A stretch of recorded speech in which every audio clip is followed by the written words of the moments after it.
গল্পকথার আসরে সকলকে জানাই শীতল সন্ধ্যার শুভেচ্ছা। আজ আপনাদের জন্য সাহিত্যিক সুনীল গঙ্গোপাধ্যায়ের লেখা গল্প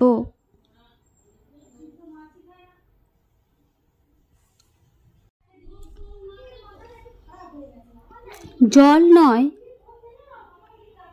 যেন অমৃত। কয়েক হাত মাটি খোঁড়ার পরেই শাবলে ঠং ঠং করে শব্দ হতে লাগলো। শক্ত পাথর, এখানে জল উঠবে না। মিস্ত্রিরা হতাশ হয়ে বসে পড়ল। এই নিয়ে 4 বার টিউবওয়েল বসাবার চেষ্টা হচ্ছে। বড় বড় পাইপ কেনা হয়ে গেছে। টাকা পয়সারও অভাব নেই, কিন্তু জল পাওয়া যাচ্ছে না।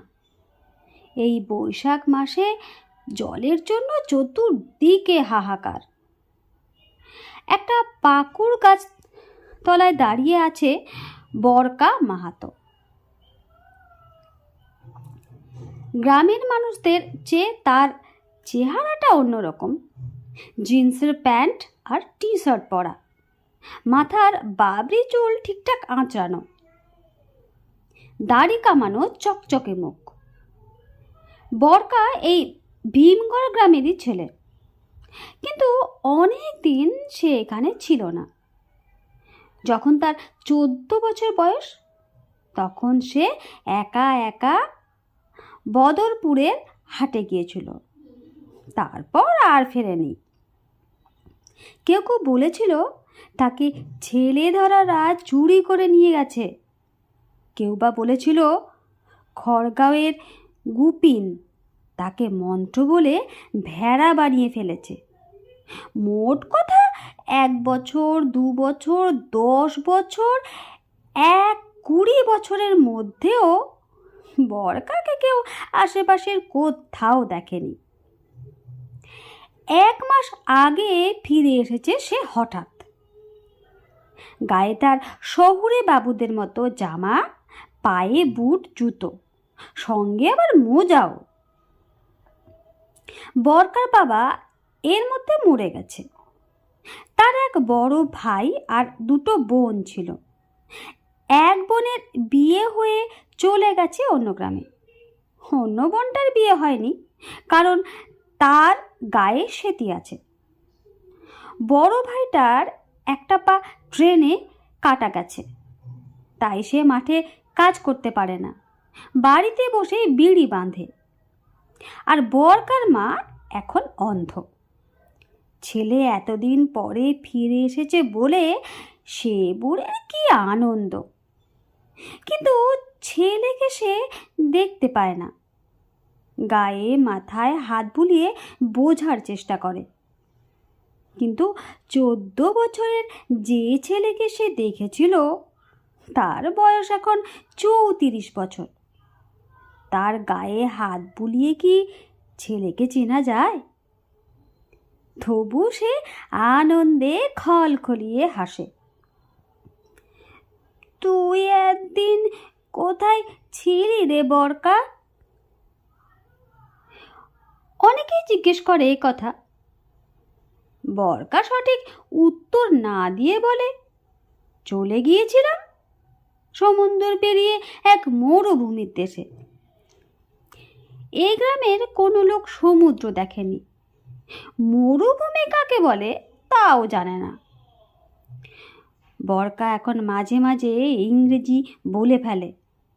তার পকেট ভর্তি অনেক টাকা। সে তো বাবু। বাবু সেজেই শহরে থেকে যেতে পারত, কিন্তু সে ফিরে এসেছে গ্রামে তার মাকে দেখবার জন্য। এতদিন পরে কেন? তার উত্তর সে দেয় না। কতদিন থাকবে তাও ভালো করে বলে না। তাদের মাটির বাড়ি, খোলার চাল, তাও ভেঙে পড়েছে প্রায়। বরকা মিস্ত্রি ডেকে সে বাড়ি সারিয়ে ফেলল খুব তাড়াতাড়ি। কোনো হারানো মানুষ ফিরে এসে গ্রামের সব মানুষকে খাওয়াতে হয়, এটাই বহু বছরের নিয়ম। বরকা একদিন বিরাট ভোজ দিল, যে যত পারো ভাত আর মুরগি খাও। কয়েক হাঁড়ি মিঠাইও আনানো হলো দূরের শহর থেকে। সবাই খুব খুশি। গ্রামের সব ছেলেমেয়েরা অবাক হয়ে চেয়ে থাকে বরকার দিকে। সে যেন এক অজানা দেশের মানুষ। ছোট বোনটাকে একটা গরু কিনে দিয়েছে বরকা। সে বেচারির যদি বিয়ে না হয়, গরুর দুধ বিক্রি করে সে নিজের খরচ চালিয়ে নিতে পারবে। অন্ধ মা একদিন বলেছিল, ও বরকা, এই গায়ে তুই পানি এনে দিবি? দে না বাবা। সেই থেকে বরকার মাথায় ঢুকেছে গ্রামে একটা দুটো টিউবওয়েল বসাতেই হবে। গ্রামের সব লোককে সে জানিয়ে দিল, এই গ্রামের দুদিকে পানি কল বসিয়ে দেবে সে। যা খরচা লাগে চিন্তা নেই, কিন্তু গ্রামের লোকেদেরই পরিশ্রম করে গর্ত করতে হবে। পরিশ্রম করতে তো অনেকেই রাজি, কিন্তু মাটির খানিকটা তলাতেই যে শক্ত পাথর। ইচ্ছে করলে তো সব জায়গাতে টিউবওয়েল বসানো যায় না। খুব কাছেই পরপর দুটো পাহাড়, তার একটা পাহাড়ের ওপারে আছে একটা বড় পুকুর। জল আনতে হয় সেখান থেকে, কিন্তু পাহাড় পেরিয়ে গিয়ে জল আনা কি সোজা কথা? কেউ এক কলসি বা দু কলসির বেশি জল আনতে পারে না। সবচেয়ে বেশি কষ্ট হয় এই গ্রীষ্মকালে। একসময় এই গ্রামের পাশে একটা ছোট্ট নদী ছিল। দ্বিতীয় পাহাড়টার গা দিয়ে গড়িয়ে আসতো একটা ঝর্ণা। নিচে নেমে সেই ঝর্ণাটাই হতো নদী। কেন যে সেই ঝর্ণাটা শুকিয়ে গেল তা কেউ জানে না। এখনো সেই নদীর খাতটা আছে, কিন্তু প্রায় সারা বছরই শুকনোই থাকে। খুব বর্ষার সময় খানিকটা জল হয়, তাতে ভাইয়ের গোড়ালিও ডোবে না। বর্ষাকাল শেষ হয়ে শরৎকাল আসতে আসতেই সে জলও পালিয়ে যায়। 4 বার টিউবওয়েল বসাতে ব্যর্থ হয়ে সবাই যখন হতাশ হয়ে পড়েছে, বরকা মাহাতো তখনও হার মানতে চায় না। সে বলল, চলো তো ওই শুকনো নদীটার খাতে গিয়ে গর্ত করি। পানি কল না হোক, কুয়ো তো হতে পারে। কুয়ো হলেও কাজ চলবে। সবাই মিলে গেল সেই নদীর ধারে। এবার বরকা নিজেও তার জামা প্যান্ট খুলে ফেলল। শুধু একটা জাঙ্গিয়া আর গেঞ্জি পরে সেও নেমে পড়ল শাবল হাতে। কালো পাথরের মূর্তির মতো তার শরীর। সে লাফিয়ে লাফিয়ে প্রচণ্ড জোরে কোপ মারতে লাগলো মাটিতে। দুপুর থেকে বিকেল পর্যন্ত 9-10 জন মিলে খুব পরিশ্রম করলো, তবুও কোনো লাভ হলো না। 7-8 হাত নিচেই নিরেট শক্ত। শাবল মারলে আগুনের ফুলকি বেরিয়ে আসে। জলের দেখা নেই। তাহলে এই গ্রামের মানুষ কি চিরকাল জলে কষ্টেই থাকবে? তখন একজন বুড়ো মতো লোক বলল, ওরে, একবার দুর্জয় সিংকে পুছে দেখ না, সে পাকা কথা বলে দিবে। অন্য একজন বলল, দুর্জয় সিং কি এখনো বেঁচে আছে? সে নাকি মাটির তলায় সে দিয়ে গেছে কবে। আর একজন বলল, না, আমি তাকে 1 সপ্তাহ আগে হাটে দেখেছি। সে সব সময় গাঁজা টেনে বুঁদ হয়ে আছে। দুর্জয় সিংয়ের বাড়ি বুড়ো শিবতলা মন্দিরের পাশে। তার সংসারে আর কেউ নেই, সে থাকে একা। বরকা কখনো দুর্জয় সিংকে দেখেনি, তবে ছোটবেলায় সে শুনেছিল এই মানুষটা নাকি জলের গন্ধ পায়। বক্রেশ্বরে যেখানে গরম জলের ঝর্ণা আছে, সেখানে গিয়ে দুর্জয় মাঝি নাকি আরও 3টে ঝর্ণা আবিষ্কার করেছিল। আরও কত গল্প আছে। হিরণমারি গ্রামে যখন একটা বড় কুয়ো খোঁড়া হয়, তখনও এরকম হয়েছিল। কোথাও জল উঠছিল না। দুর্জয় সিংকে ডেকে নিয়ে যাওয়া হলো সেখানে। সে নাকি এক জায়গায় মাটিতে পা ঠুকতেই সেখানে তীব্র বেগে জল উঠে এসেছিল। এইরকম আরও কত গল্প। বরকা বলল, ঠিক আছে, দেখা যাক দুর্জয় সিং কিছু বলতে পারে কিনা। পাহাড়ের নিচে যে জঙ্গল, সেখানে বুড়ো শিবতলার মন্দির। এ মন্দিরে এখন আর পুজো হয় না। একটা শ্মশান আছে, সেখানেও এখন আর কেউ আসে না। একটা খাটিয়ায় শুয়ে আছে দুর্জয় সিং। খুবই বুড়ো হয়ে গেছে, বেরিয়ে গেছে বুকের হাড় পাজরা। সে কি খায়, কে তাকে খেতে দেয়, কে জানে। বরকাদের দলবল দেখে সে উঠে বসল। তাদের প্রস্তাব শুনে সে মিটি মিটি হাসতে হাসতে 2 হাত নেড়ে বলতে লাগলো, আর তো হবেনি, আমার কোটা শেষ হয়ে গিয়েছে। এক সাধু বাবা আমারে এই বিদ্যে শিখিয়েছিল। সেই সাধু বাবা বারবার বলে দিয়েছে, ওরে পাগলা, এই বিদ্যে 5 বারের বেশি ব্যবহার করবি না। কারোর কাছ থেকে 1 পয়সা নিবি না। সাবধান, 5 বারের বেশি লোভ করবি না। বরকা দেশ বিদেশ ঘুরেছে, সে এসব কথা বিশ্বাস করে না। সে বললে, তোমার 5 বারের কোটা শেষ হয়ে গেছে, তার বেশি হলে কি ক্ষতি হবে? এ তো মানুষের উপকারের জন্য। দুর্জয় সিং বলল, ওরে বাচ্চা, মাটি হচ্ছে আমাদের মা জননী। তার বুকে বারবার কোপ মারলে কি তার কষ্ট হয় না? আমি সেই পাপ করতে পারবো না। বরকা বলল, দাদু, মাটি আমাদের মা।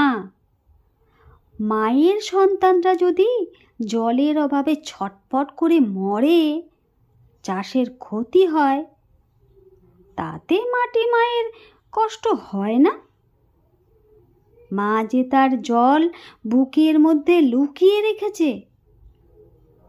দুর্জয় বলল, ও সব আমি বুঝি না। তোরা কি আমায় মারতে চাস? বরকা বললে, তুমি মরবে কেন? আমরা রয়েছি না? আমরা সবাই তোমাকে পাহারা দেব। সঙ্গের অন্যরাও বলল, আমরা আপনাকে বাঁচিয়ে রাখবই। দুর্জয় সিং মাথা নেড়ে বলতে লাগলো, পারবি না, পারবি না। আমার গুরুজি বলেছেন, মাটি মা আমাকে ভেতরে টেনে নেবে। বরকার আসলে খুব দেখার ইচ্ছে দুর্জয় সিংয়ের সত্যি এরকম ক্ষমতা আছে কিনা। কারোর যদি এরকম সত্যি ক্ষমতা থাকে তাহলে সে 5 বারের বেশি 6 বার সেটা ব্যবহার করলে মরে যাবে কেন? মাটি কি কোনো মানুষকে টেনে নিতে পারে? সেটাও তো দেখতে হবে। সে প্রায় জোর করে দুর্জয় সিংকে তুলে নিয়ে চলে গেল। গ্রামে এনে আগে খাওয়ানো হলো ভালো করে।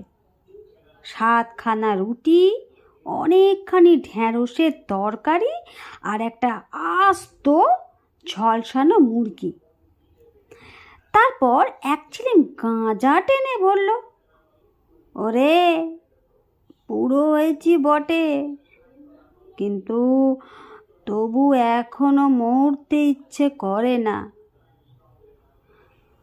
তোরা আমাকে বাঁচিয়ে রাখতে পারবি তো? বরকা জোর দিয়ে বলল, আমি সব সময় তোমার পাশে।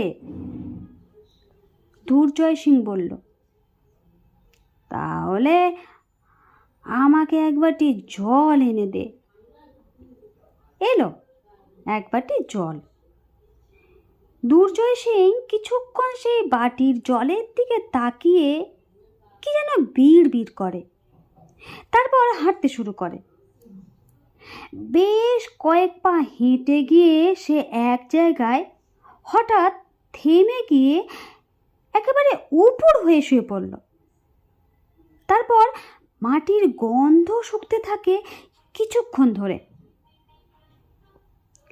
বরকা ভ্রু কুঁচকে তাকিয়ে থাকে। মাটির অনেক নিচে থাকে জল। ওপর থেকে সেই জলের গন্ধ পাওয়া কি সম্ভব? সবটাই গাঁজাখুরি ব্যাপার নয় তো? একই রকমভাবে মাটিতে দণ্ডি কেটে এগোবার পর 7 বারের পর এক জায়গায় দুর্জয় সিং উঠে দাঁড়িয়ে বলল, মিল গয়া, এখানে খোঁড়ো, পানি পাবে। বরকা কিছু বলার আগেই অন্য লোকেরা মহা উৎসাহে সেই জায়গাটা খোঁড়া শুরু করলো। আশ্চর্য ব্যাপার, অনেকটা খুঁড়েও এবার কোনো পাথরের ঠং ঠং শব্দ হলো না। নরম মাটি। এবারে বসানো হতে লাগলো টিউবওয়েলের পাইপ। পাইপগুলো বেশ সহজেই ঢুকে যেতে লাগলো। পর পর 10খানা পাইপ। এরপর অবশ্যই জল পাওয়ার কথা। বরকা এইটুকু জানে যে মাটির তলায় বিভিন্ন স্তর ঠিক সমতল নয়, ঢেউ খেলানো তলায়। যেখানে ঢেউটা বেশ গভীর সেখানে জল জমে থাকতে, ওপরের দিকটায় থাকে শক্ত পাথর। সেরকম একটা ঢেউয়ের জন্যই দুর্জয় সিং খুঁজে বার করেছে। কিন্তু ওপর থেকে গন্ধ শুকে বোধ হয় এরকম বিশেষ ক্ষমতা কারো থাকে। এর মধ্যে ম্যাজিক কিছু নেই। অতগুলি পাইপ বসিয়ে ওপরে লাগানো হলো টিউবওয়েলের যন্ত্রটি। এবার ওপর থেকে বেশ কিছুক্ষণ জল ঢেলে ঢেলে পাম্প করতে থাকলো। এক সময় তলা থেকে জল উঠে আসতে শুরু করে। সেরকম চেষ্টা চলল পুরো এক বেলা ধরে, কিন্তু জল উঠল না। এই কি অদ্ভুত ব্যাপার! যারা অন্য গ্রামে টিউবওয়েল বসানো দেখেছে তারাও অবাক। এতগুলো পাইপ ভেতরে ঢুকে গেল, উপর থেকে এত জল ঢালা হচ্ছে, বসে যাচ্ছে নিচে, তাহলে জল উঠছে না কেন? এ কি অদ্ভুত ব্যাপার। হাতের বাটির জলটা এক চুমুক খেয়ে নিয়ে দুর্জয় সিং বলল, এ আমার পাপ। মাটির মায়ের গায়ে চোট লেগেছে, এবার দেখবি এক জায়গায় মাটি ফাঁক হয়ে যাবে, আর ধরিত্রী আমাকে পাতালে টেনে নেবে। বরকা বলল, দাদু, আমি আপনার পাশে থাকবো সব সময়। দেখি কে আপনাকে টেনে নেয়। সেই শুকনো টিউবওয়েলের পাশে টাঙানো হলো একটা তাঁবু। সেখানে সব সময় শুয়ে থাকে দুর্জয় সিং, আর তার পাশে জেগে বসে থাকে বরকা মাহাতো। আর জল ঢেলে ঢেলে সেই টিউবওয়েল থেকে জল বার করার চেষ্টা চলতেই লাগলো। এর মধ্যে কে যেন বলল, এবছর ইন্দ্র দেবতার পুজো হয়নি, তাই বৃষ্টিও আসছে দেরিতে। ইন্দ্র দেবতাকে খুশি করতে পারলে বৃষ্টিও নামবে তাড়াতাড়ি, তখন টিউবওয়েল থেকে জল উঠবে। ইন্দ্র দেবতা নাকি নাচ গান ভালোবাসে, তাই গ্রামের সব মেয়েরা নাচ গান শুরু করলো সেই তাঁবুর পাশে। তবু আকাশের দিকে কোনো মেঘের দেখা নেই। দুর্জয় সিং এখন আর কিছু খেতেও চায় না, শুধু গাঁজা টানে আর বারবার আপন মনে বলে, ধরিত্রী ফাঁক হয়ে যাবে, আমাকে ভেতরে টেনে নিয়ে যাবে। কেন যে আমি লোভ করলাম রে। বরকা বলে, দাদু, যদি ধরিত্রী ফাঁক হয় আমিও যাব আপনার সঙ্গে, পাতাল দেখে আসব। এরকমভাবে কেটে গেল 4-5 দিন। অন্যান্য গ্রাম থেকেও দলে দলে মানুষ আসে এই তাঁবু দেখতে। টিউবওয়েলে জল আসবে না মাটি ফাঁক হয়ে দুর্জয় সিংকে টেনে নেবে, কিছুই হয় না। টিউবওয়েলেও জল আসে না। হঠাৎ একটা জিপ গাড়ি এসে থামলো সেই গ্রামে। তার থেকে নামলো 6-7 জন যুবক। তাদের 3 জনের সঙ্গে বন্দুক। তারা বরকাকে খুঁজতে এসেছে। তারা কিন্তু মারামারি করতে আসেনি, তারা বরকাকে খুঁজতে এসেছে। বরকার সঙ্গে তাদের কি কথা হলো কেউ জানে না। এক সময় বরকা উঠে গেল সেই জিপ গাড়িতে। তার মাকেও কিছু বলে গেল না। গ্রামের লোক ধরেই নিল বরকাকে আর কোনো দিন দেখা যাবে না। এরকম তো প্রায়ই হয়। জল পাওয়া তাদের ভাগ্যে নেই। এত কাল ধরে তাদের ভাগ্যে যে কষ্ট সহ্য করতে হয়েছে তাই চলবে, এটাই তাদের নিয়তি। কিন্তু দুর্জয় সিংয়ের কি হবে? সে যে দিন দিন দুর্বল হয়ে যাচ্ছে। টিউবওয়েলটাও শুকনো। বরকা চলে যাওয়ার পরের দিন বিকেলবেলা ঝড় উঠল। প্রথমে ফিনফিনে হাওয়া, তারপর শোঁ শোঁ শব্দ, তারপর যেন শুরু হলো প্রলয়। আকাশেও প্রবল বর্জ্য গর্জন। দুর্জয় সিং যেন হঠাৎ চাঙ্গা হয়ে উঠেছে। তাঁবু থেকে বেরিয়ে দুর্জয় সিং নাচতে শুরু করেছে।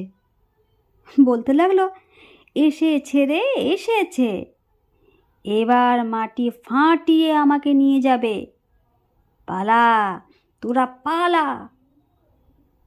কিন্তু কে কোথায় পালাবে? এই পাহাড় আর জঙ্গল ঘেরা গ্রাম ছাড়া কেউ তো আর কোনো জায়গা চেনে না। আর যতই প্রলয়ে ঝড় উঠুক নিজের বাড়িঘর ছেড়ে কেউ কি যেতে চায়? বিকেল সন্ধে সারা রাত ধরে চলল সেই ঝড়। সকালবেলা দেখা গেল দুর্জয় সিংয়ের তাঁবুটা একেবারে উড়ে গেছে। দুর্জয় সিং কোথাও নেই, কিন্তু মাটি কোথাও দুভাগ হয়নি, কোনো ফাটল নেই। তাহলে দুর্জয় সিং ঝুলে গেল কোথায়? কেউ জানে না, কেউ দেখেনি। একটু বেলা হতেই এলো জিপ গাড়ি। তার থেকে নামলো বরকা মাহাতো। বরকা ফিরে এসেছে, কি আশ্চর্য কথা! এই হতভাগা জায়গায় কিছুই পাওয়া যাবে না, জলও পাওয়া যাবে না। বরকার তো এখন অনেক টাকা, সে তো তার অন্ধ মাকে নিয়ে শহরে থাকলেই পারে। বরকা গাড়ি থেকে নেমে জিজ্ঞেস করলো, দুর্জয় সিং কোথায়? লোকেও নানা রকম গল্প বানাতে ভালোবাসে। কেউ কেউ বলছে তারা স্বচক্ষে দেখেছে দুর্জয় সিং ঝড়ের তোড়ে আকাশে উড়ে যাচ্ছে। বরকা তাদের ধমক দিয়ে বলল, দূর, মানুষ কখনো আকাশে উঠতে পারে নাকি, যতই ঝড় হোক? কিন্তু দুর্জয় সিং গেল কোথায়? ধরিত্রী তো তাকে টেনে নেয়নি, ভূমিকম্পও হয়নি, কিন্তু বুড়োটা দুর্বল। দুর্জয় সিং কোথাও নেই, এই কথাও ঠিক। বরকা তখন এক দল সঙ্গীকে নিয়ে দুর্জয় সিংকে খুঁজতে বেরোলো। তবে কি সে ফিরে গেছে বুড়ো শিবতলায়? এত ঝড়ের মধ্যে সে একা একা যাবেই বা কি করে? বরকারায় কিছু দূর এগিয়েছে, এমন সময় শোনা গেল পিছন দিকে একটা দারুণ কোলাহল। শব্দটা আসছে টিউবওয়েলের তাঁবুটার কাছ থেকে। সেটা ভয়ের না আনন্দের ঠিক বোঝা গেল না। প্রথমেই মনে হয় ওখানে কোনো বিপদ ঘটল নাকি। গত বছর ওই জায়গায় একটা পাইথন সাপ বেরিয়েছিল। বরকার সঙ্গীরা পেছন ফিরে দৌড় শুরু করেছে। বরকাও যোগ দিল। সেখানে পৌঁছে দেখল না, পাইথন সাপ বেরোয়নি, অন্য কোনো বিপদও হয়নি। সবাই আনন্দের ধ্বনি করছে। সেই সেই শুকনো টিউবওয়েল থেকে বেশ তোড়ে বেরিয়ে আসছে জল। কয়েকজন পাম্প করছে, অন্যরা অঞ্জলি পেতে পান করছে সেই জল, ছিটিয়ে দিচ্ছে চোখে মুখে। কি ঠান্ডা, কি সুন্দর স্বাদ! জল নয়, যেন অমৃত। নমস্কার।